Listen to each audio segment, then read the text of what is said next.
Okay. Major adventure added. Wait, what? 3 turn. What?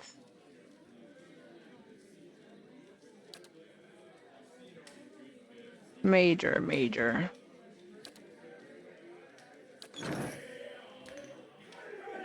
Sure. Thank you again for delivering the message. Our brother was wise to entrust you with completing his final mission. We have done that.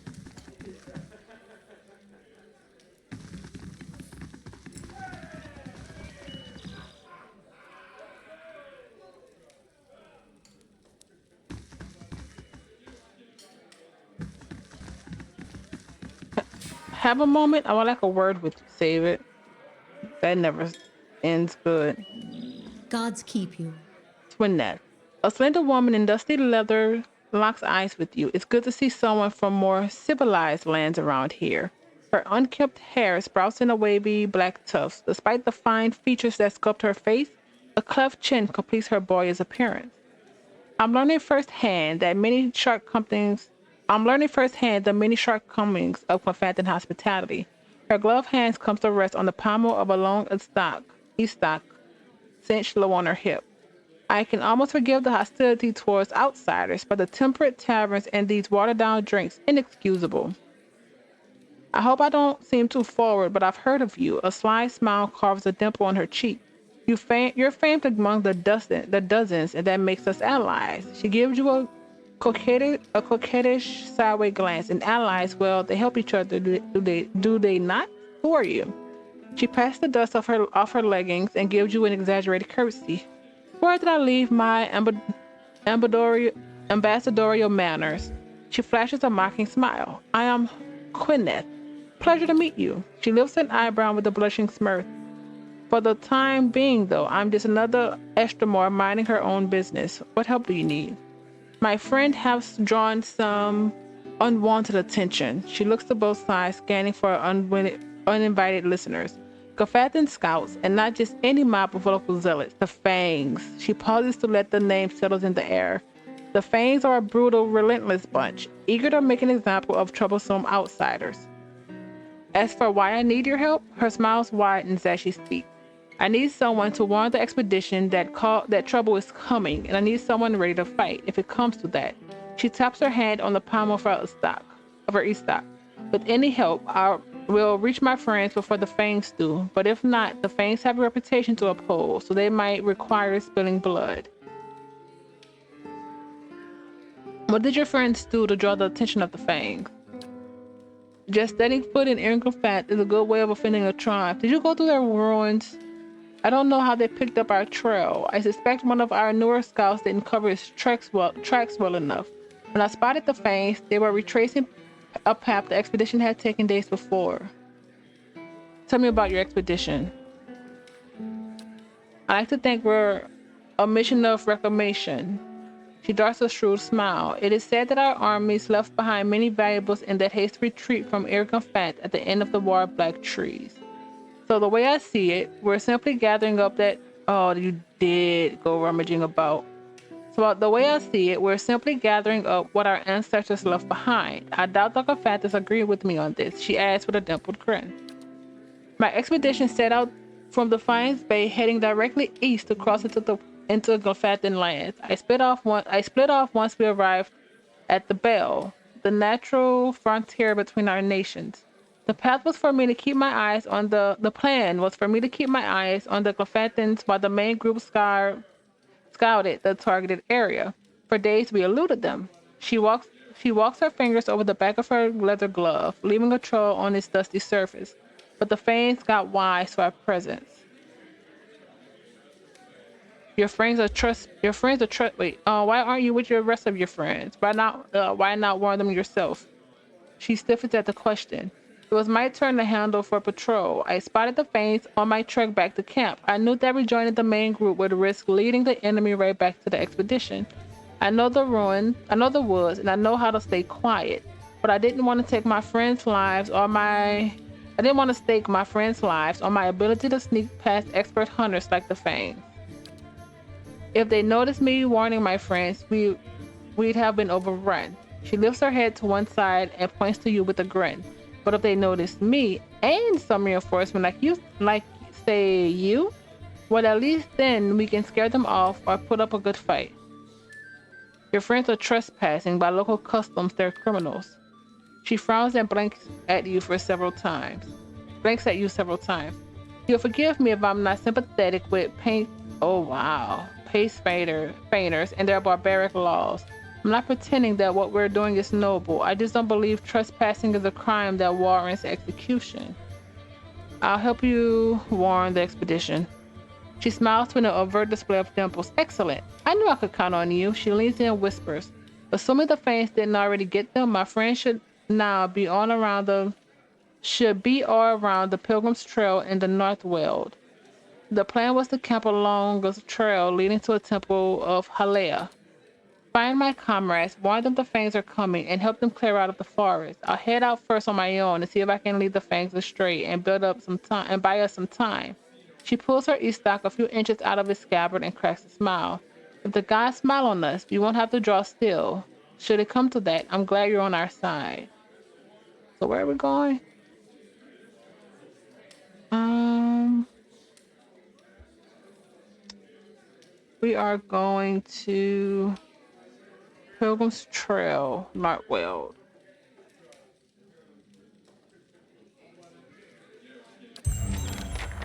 Quest.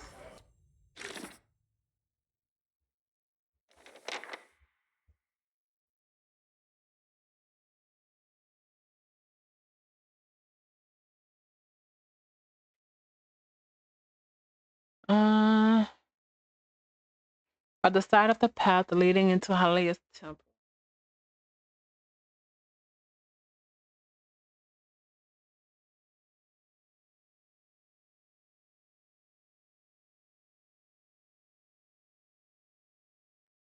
Okay, sure.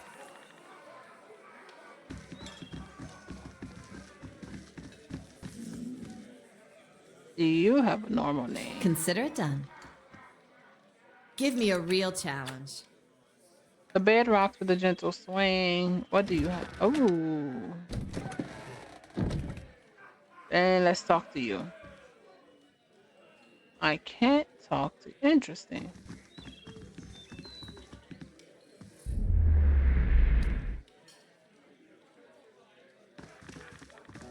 That's actually really interesting.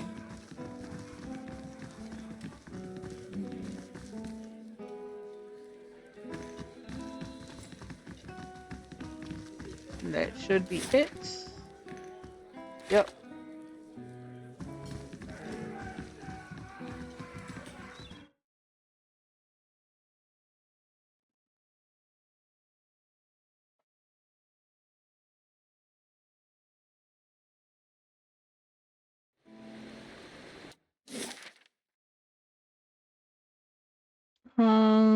Passage.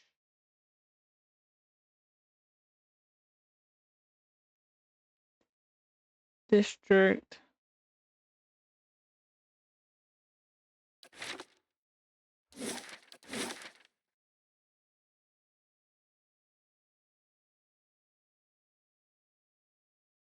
Oh, here. Can we get there through Dryfoot Crossing? Maybe not.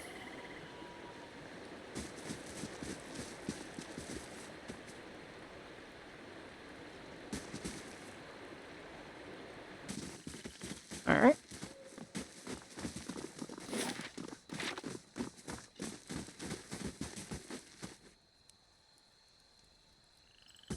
Interesting.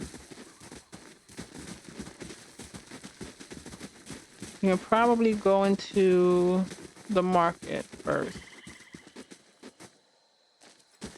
What was that? Those stones have been worn smooth by centuries of wind and rain.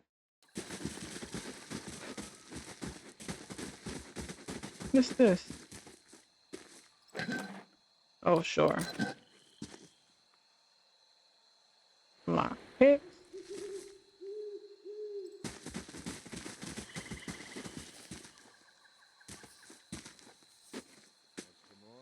The guard places a spear between you and the path that leads beyond the gates. Still, Estromar. The rest of the city is forbidden except for by order of one of the Anafata. Trespassing in the Trent Elves is punishable by death. How do I get permission? He gradually points to the long hut in the middle. You can always find one of the Anafata in the passage of the six. Perhaps Anamenfath Breathwell will listen if you can tolerate your if she can tolerate your barbaric language. All right.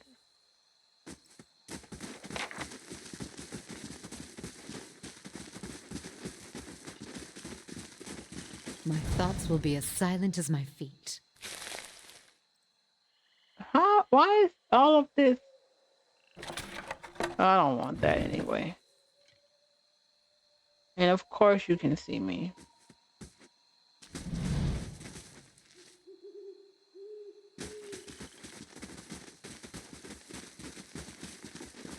This is the place, but I do want to look around a little more. I still have the front area to see. Same.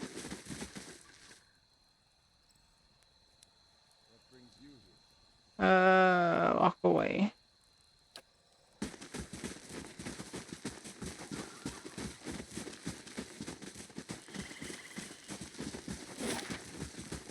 All right, let's go up. We're gonna do that part last.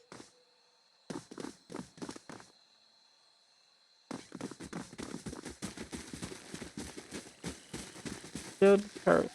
Despite its apparently crude construction, the angles of the side roof are perfectly symmetrical. It hums and vibrates at the activity within.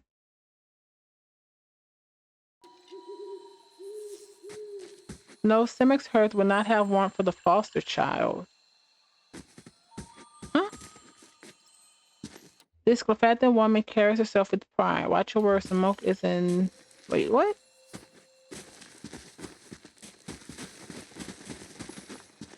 The pedestal shadow creeps around the dial.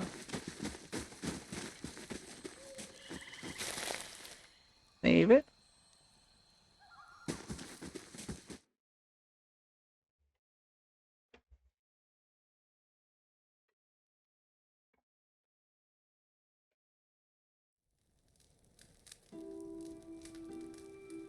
Lindsay. Sure. Give me a real challenge. Blast of the war paint. The edge of the shelf is stubbed with bird lime. Seasoned hooks have been scattered across the floor. They'll never know I'm here. Welcome to my home, Estromar. I am Lindsay, healer and guide. What brings you here? Tell me about yourself. The locals have called me a wise woman, a term of respect, I'm sure, but it makes me feel many years. I'm a herbalist and healer. I spend most of my time caring for the ill, helping with the delivery of children, and making remedies for those in pain. I like your songbird. Does it have a name? Well, he does. She blushes, but I ought not to have let my friend daughter name him. The name is long and rather silly. The short version is Beaker. She rolls her eyes and smiles. The next bird I have will be named after an Anaphat. Okay. I guess we're gonna maybe come back later.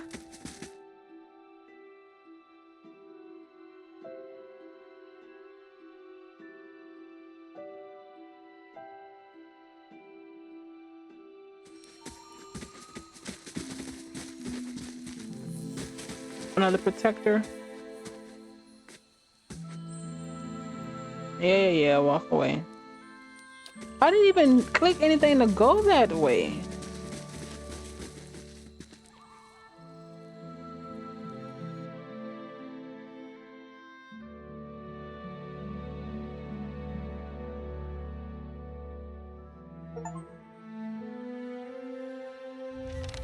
Visit every map. Oh, yay. Excluding something. Alarhi? First Blade War. Let's save this. An old elven woman stands tall and proud, surrounded by combatant warriors that study your every move. You speak on Renato's behalf, I presume. I knew he would convince someone to do his bidding. I did not expect it would be Estamar involved in all the chaos of it would be the Estamar involved in the chaos of the fine space. She tilts her head to the side and blinks slowly. Does the presence of my armed entourage concern you? You were expecting a defensive shopkeeper, am I right? Laurie raises her dye-stained hand just as one of the guards begin to lurch forward. Stillness. She barks at her attendant. Give the Estamar a chance to speak. We are not Deerwood beasts. Here, hospitality reigns.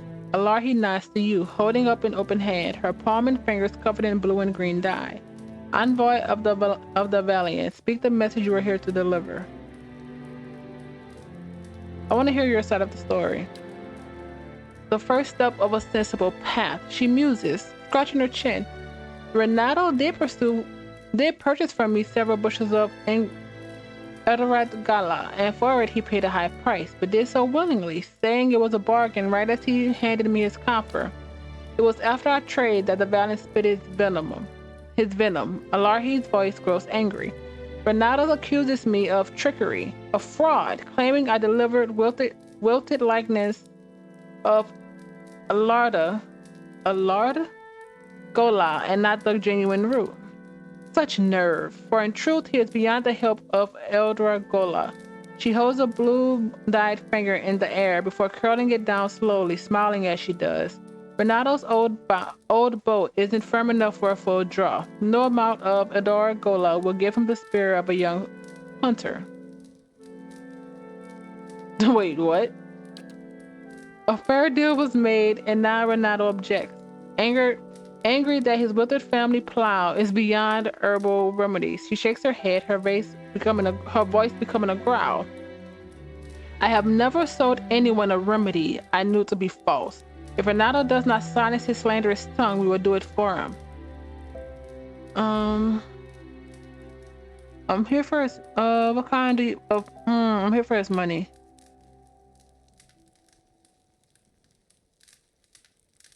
The old woman smiles at you with tilted eyebrow. Of course, what else do the Estamar value more than coins? Out of the folds of her robe, she produces a small root and hands it beneath her nose, inhaling its fragrance. The fisher crane tribe has courted the soil for generations. Does Renato believe these herbs grow like weeds, without our efforts, without toil?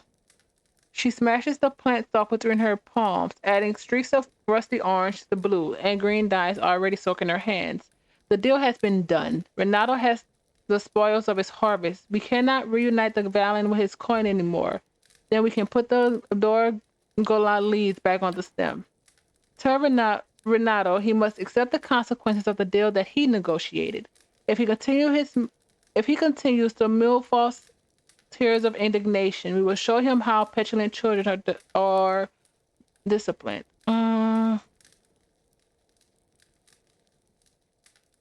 What kind of punishment do you have in mind? Renato has slandered his host, making him no longer a guest. The merchant must vanish from the Twin Elms. She crosses her arms under the sleeves of her robe. But Gafant hospitality must be observed always. He is to be given a chance to leave on his feet before he bleeds on his back. Deliver in our name a warning. Tell Renato that if he does not leave, he will be accused of aspiring to pilfer Engwithan relics from our land. He won't risk a trial by the... I don't like that. You're doing a lot. He won't risk a trial by the Council of Anafatha. Alarhi draws a small wooden cage from the folds of her robe. If he won't listen, tell him that his faulty memory will end in a cage, just like the black beetle. Food for our birds. The reputation. Ooh, Twin Elms positive. I don't have that. The reputation of your tribe is tied to your actions. Is that how you want your future trading partners to remember your kindness? Your kin. The combatants look at each other, face alight with disappointment. A murmur of voices rises from the dwelling hurt until Alarhi, eyes shut tight, stomp on the ground with force. Enough! Stillness. She waits until her brethren's voices die down before opening her eyes. You speak with long-sighted judgment. Trade strengthens all of our tribes, and Ronaldo's claim, false as it is, may spread to poison us. We will suffer the indignity of letting this lie profit if this means safeguarding the peaceful, honorable accord of Twin Elms. She pulls up one sleeve, revealing a leather bag hanging from her hand. The clinking of copper fills the air. I don't want to give him his money back. Take this back to the Valley and the blessings of the Fisher Crane. So you are the Fisher Crane. Need something? Need something? Huh. We can speak another time. And you have nothing to say? Sure.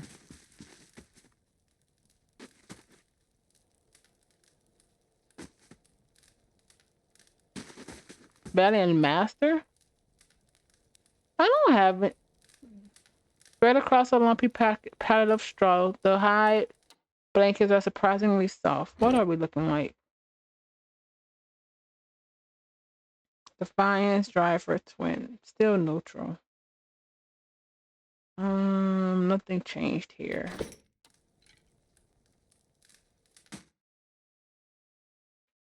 He needs to go.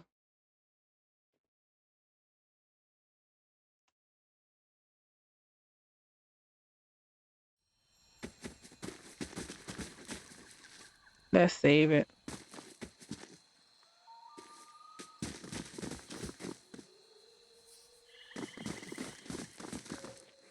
Oh, a tabby cat. A tabby cat snaps out of its plastic stupor as you approach. It opens its eyes wide, following your every step before trotting to your side and rub against your leg. We got the orange tabby cat.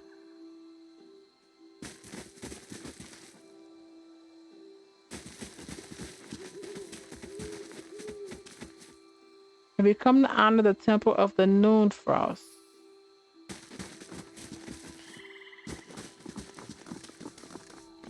Another protector.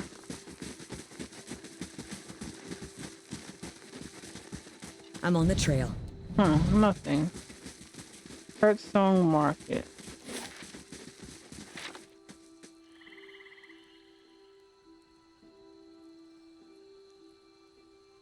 Purchase and trade happens in the market. I'm gonna go there, but first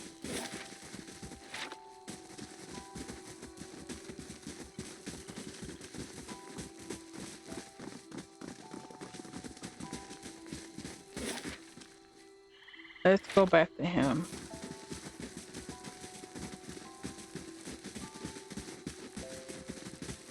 Oh wait, is this that is the place I need to be.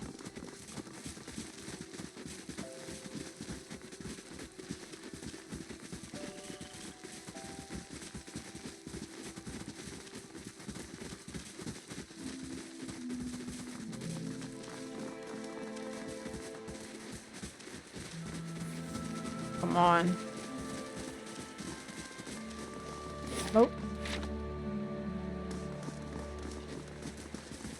Greetings. I've got your coin back. The verse. Renato's eyes widen as his hands greedily snatch the purse. But Fedo, I had almost given up hope. He counts the coin, smiling with each clink of copper. My thanks to you, friend. With this, I can finally restock my wares. Come find me at the Celestial Sapling. I'm sure I can find some choice items for resourceful customers like yourself. I don't know how I feel about him. I don't trust him that much.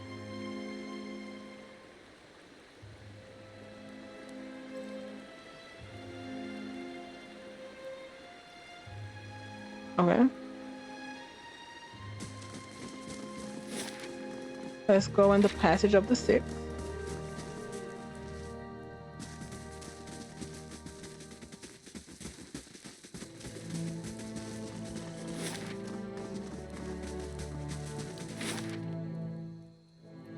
Burial Isle, Elms Reach.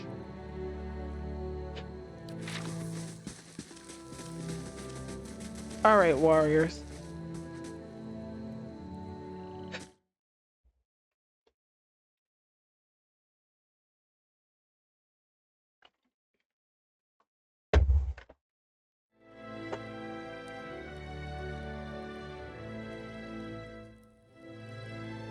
The twice split arrows.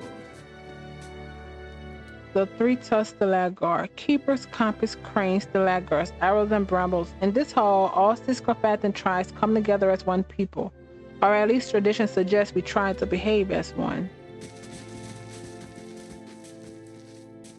Estromore? Yes, I listen, foreigner. What are you talking about? News from beyond, east of the Great River, the Deerwood. Fires have returned to the foreigner city, we've heard. Defiance Bay, its waters run foul and dense with the stench of corpses. Not even the recent floods could wash away the stain of its corruption, a dying prey. Some see it as such among us, a chance to strike. Others not so. Only a council of the Anamphantha can decide what the 6 tribes must do as one. Tell me about this building. The Hearth of all Crfathans, the 6 tribes, we honor our people here. In this passage, offerings are made, symbols of respect to each tribe. This is the house of our ancestors and our people at once. The Anamphantha, when all of them are present in Twin Elms, form a council at the end of the passage. From there, our history moves on. Tell me more about the council. Anamphantha leads our tribes, one for each. They speak with the spirit of our people and act in our name with our will. A council of Anamphantha means the tribes commune as one. But no common will is found. Just now, in the Deerwood Elves, like a wounded beast, only 2 Anamphantha currently shelter within Twin Elms, while the rest attend to their tribes. They must return. Too far, too consumed with duties. The Anamphantha will not gather soon.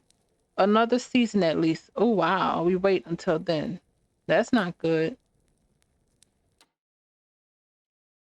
Yes, I am sure the Anamphantha will not commune together for this season at least. Hail, Estromore.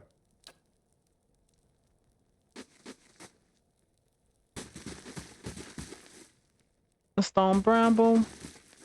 The fisher crane. Oh, these are the tribes.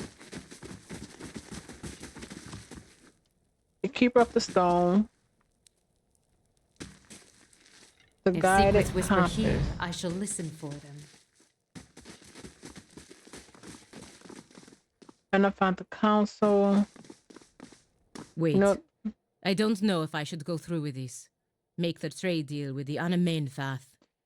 Wait, this is where you're supposed to be going? Palagina holds out her arm before you enter the hall. If a Valiant deal with the Glanfathans weakens the Deerwood, it could mean war for the Republics in the future.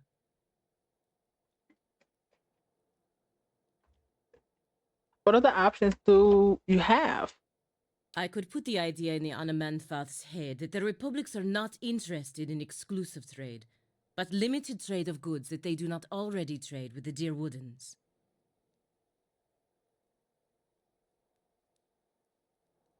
That's a terrible idea, and the Dukes will sure to reject you from the Brotherhood if you go through with it. Stop and think for a moment. If you do that, I doubt the Dukes will be forgiving. Considering your options carefully, Palagina, the ramifications for yourself and those nations could be great. Follow your heart. You already know what must be done. It's the right thing to do. The Drywoodans are at the mercy of the Republics, and they don't even know it. Your actions today could prevent further. If it's one thing I learned from this game, they're very big on, even if I do too, it doesn't mean following her heart is the right thing. Um, I'm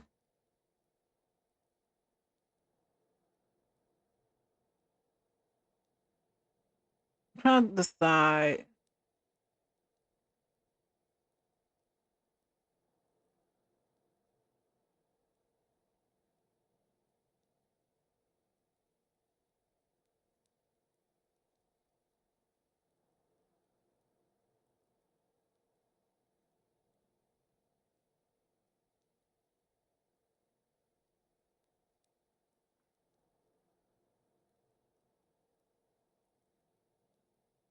Um,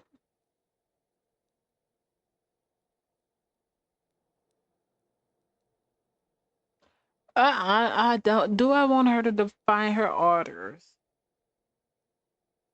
It would probably help a lot of people.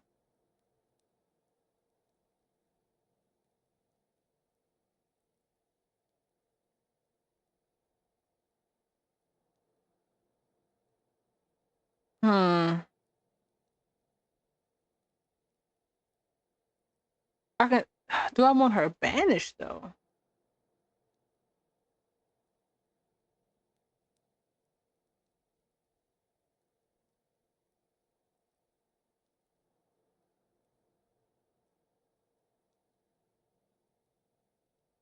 Uh, she is a paladin. It just.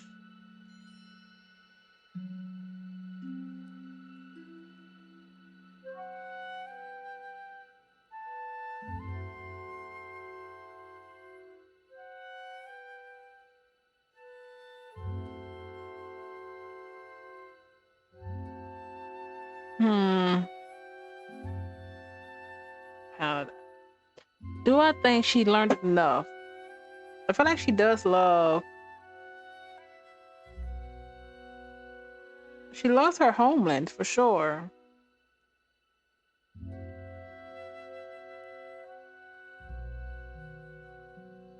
Hmm.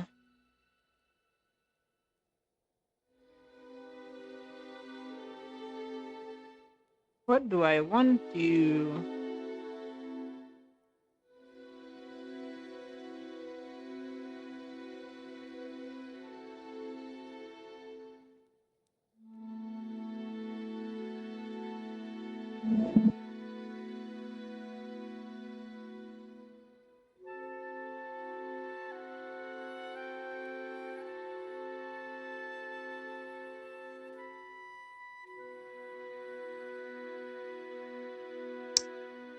Oh boy.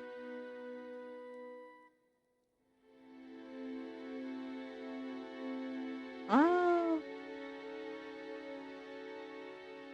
oh, this is a really hard decision.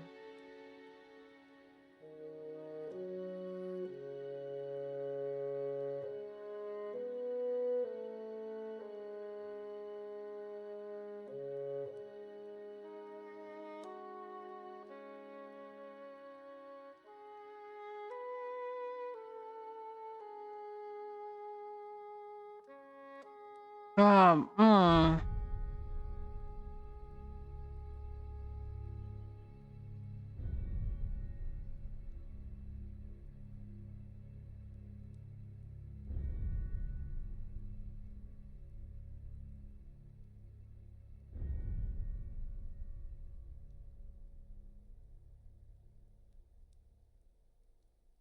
mm. Just the thing. She is a paladin. She likes her piece. She do. I'm so conflicted.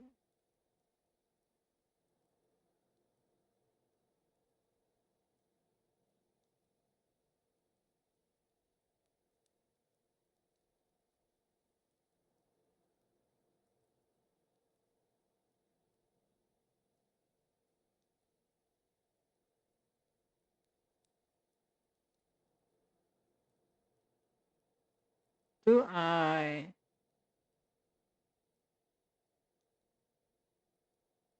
I feel like Sahar right now is portrayed as a good person, but she's also very.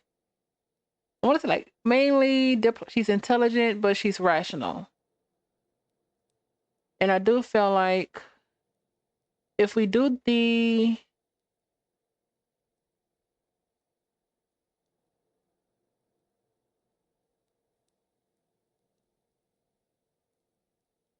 hmm.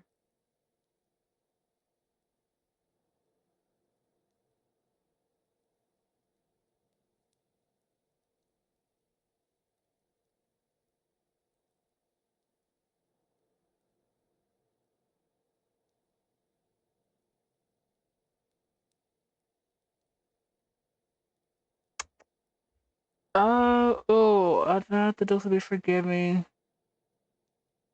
I don't. The ramifications would could be great. That is kind of true because we don't know what they're gonna do if she changes um if she changes the deal and switches up the trade the agreement. Then we don't know what the Valiant Republic will do in the future. But if she sticks with the actual,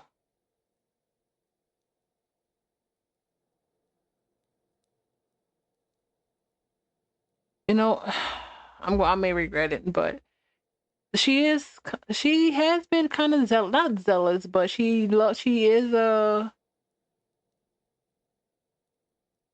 a true paladin of her place. And I do feel like even if we do this, she can figure out a way to help them later. To help their Woodens, to get them some leeway in future trade agreements, maybe. So you know what? It's the right thing to do. The Woodens are at the mercy of the Republic, and they don't even know it. Your action today could prevent further suffering. She nods her head resolutely. Please don't make me regret this.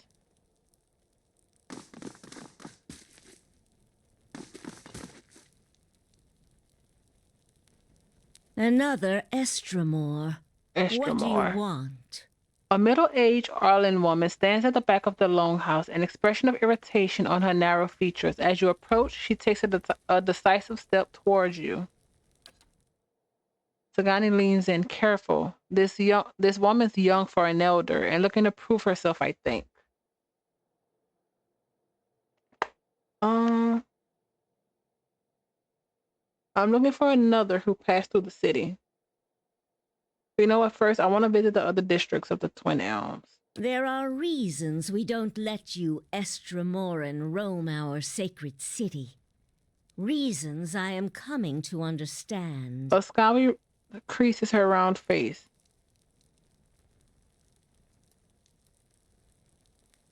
Perhaps we can work on an agreement. I have no wish to cause trouble, to cause a stir. She shakes her head. I'm afraid not. Looters have grown bolder at the sights of the builders.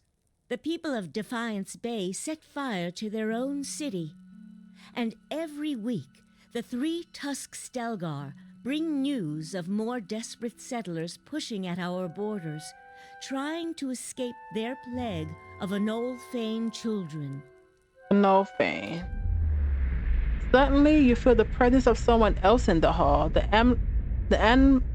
Animanfath continues to glare at you, but something has stepped out of her skin. It reaches out to you. Permitting more strangers the freedom of the city is out of the question right now. Go and be thankful that Anamfath Shimak doesn't sit in the passage of the Six today. What just happened? He would not be so kind as I.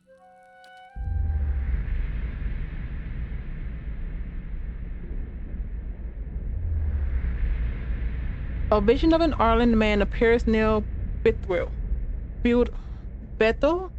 He has the same green-brown fur and hazel eyes as she does. Help me reason with them. He points behind you. Ooh. Turning, you see the ghostly shape of 5 other Anafatha. Another Arlen with tawny fur and scarred face, a frowning dwarf, and black-furred Arlen and 2 elves. You're angry about something. I hear it in your voice. What is it? Are the outrages I listed for you not enough? Trouble brews, and none of it is my choosing. The spectral Arlen takes another step from her, setting his foot down with a slow, heavy motion. Tendrils of essence strain between them, and he grimaces and leans forward as if struggling against the gale. The angry Anaminfath winces. War. The spectral Arlen's voice is a rasping cloak. They're headed for war. Remind them of Ferwent's warning. I see the soul of an Arlen Anamfath with your eyes. Does Ferwent's warning mean anything to you? Ferwent's soul image gasps. Taut threads of essence tugs at him, drawing him back into the Anamfath. He looks at you again. I tried to tell them the Builder's soul have touched even the Esterworm. You'd better explain yourself. The 2 attending tribesmen look from the Anamfath to you, their sword hands ready. Her slitted pupils narrow.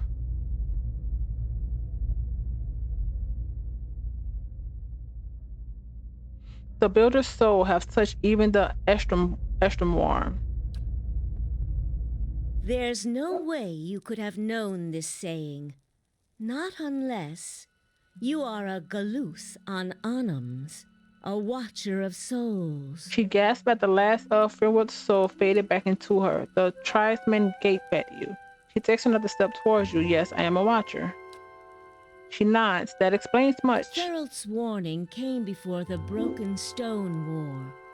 Feralt, my ancestor on my mother's side, was Anamfoth of our tribe then.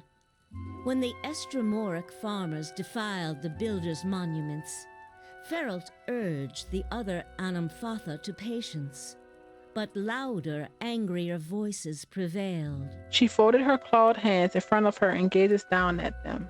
Feralt believed that the invaders could be taught to respect the builders as we do. He also believed the builders' souls had spread to all peoples, and that we should avoid needless conflict with others. More practically, he worried that a violent response would only spur further bloodshed across the generations, and you can see where we are today. She spreads out her hands.